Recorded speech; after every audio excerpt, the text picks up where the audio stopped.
Hi everyone, this is our channel, Meet the Real Story. Please like, share and subscribe. Hello everyone, I'm Lauren. Did you ever wonder what it would be like to have your life completely destroyed by someone close to you? Ever thought about what you would do then? I didn't have time to think, because that's exactly what happened to me. It all started 2 years ago. I lived a quiet life with my mom and dad and my sister. I loved my family. We were always together. We were happy until that fateful day.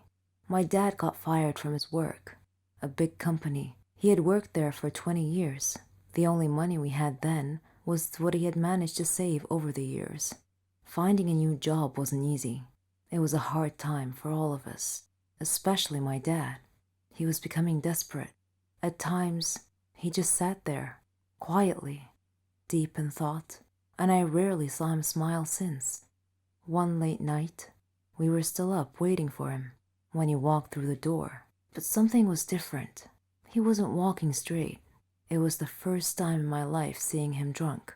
I decided to take matters in my own hand. I started job hunting.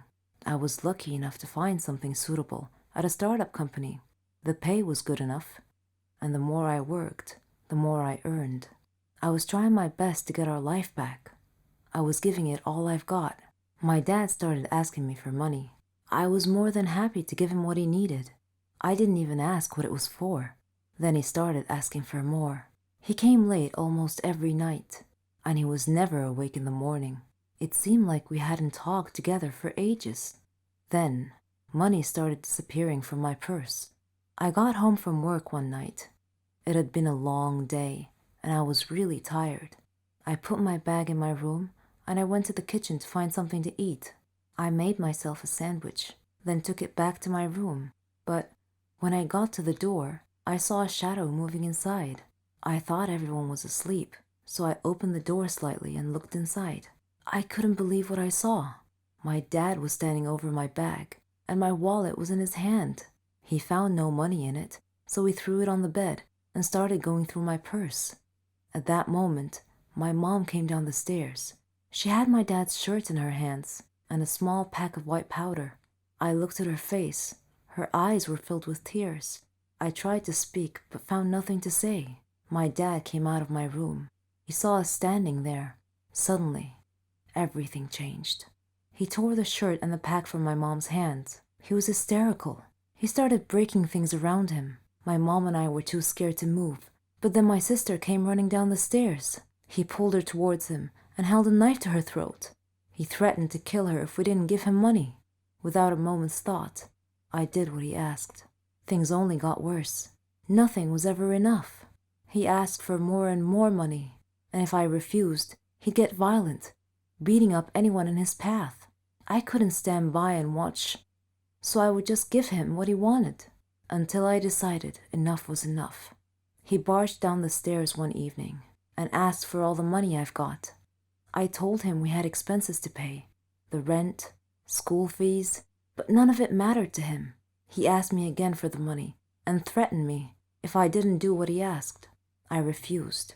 He hit me so hard that I crashed my head against the wall and fell to the floor, bleeding. Everything went dark.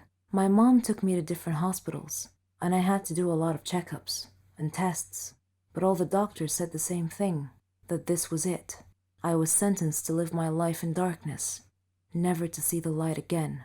Bumping my head against the wall was one of the reasons, but apparently, my psychological state played a huge role in my recovery.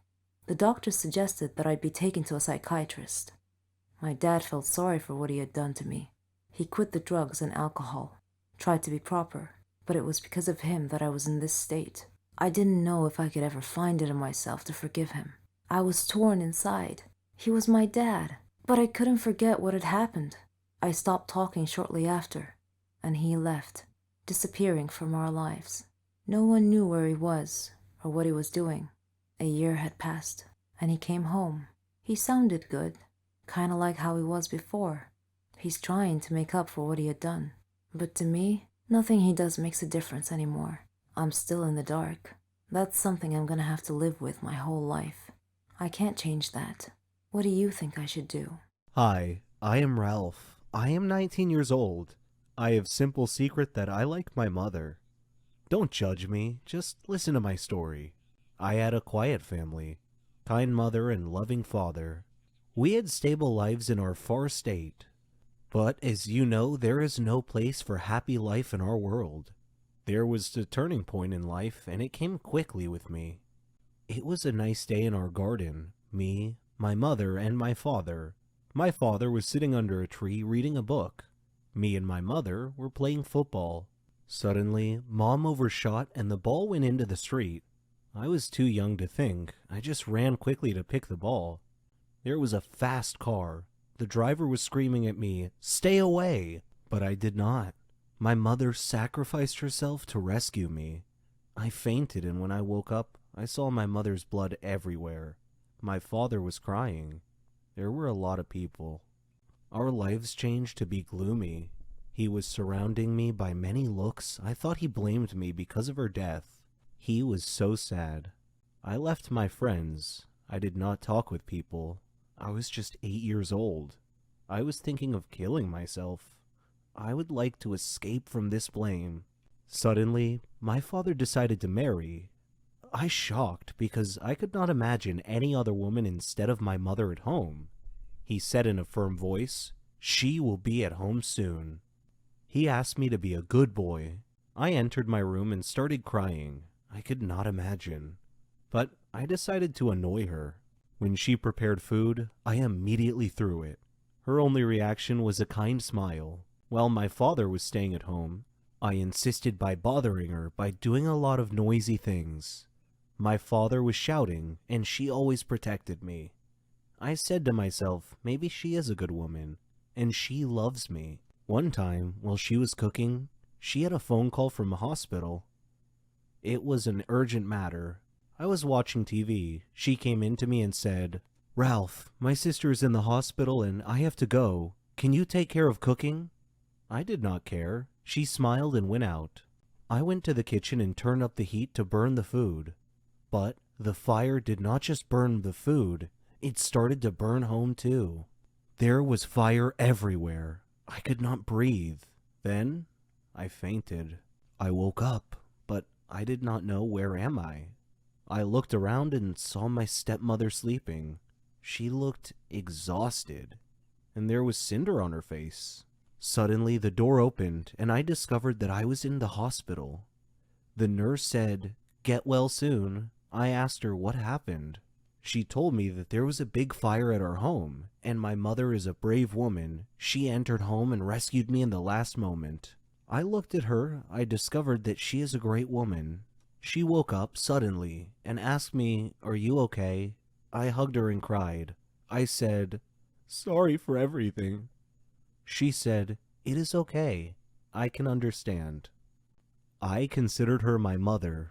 I started to help her in everything at home. She helped me a lot. I supported her a lot until her last illness. Today, I'm standing in her gravesite. I want to tell her that I love her a lot.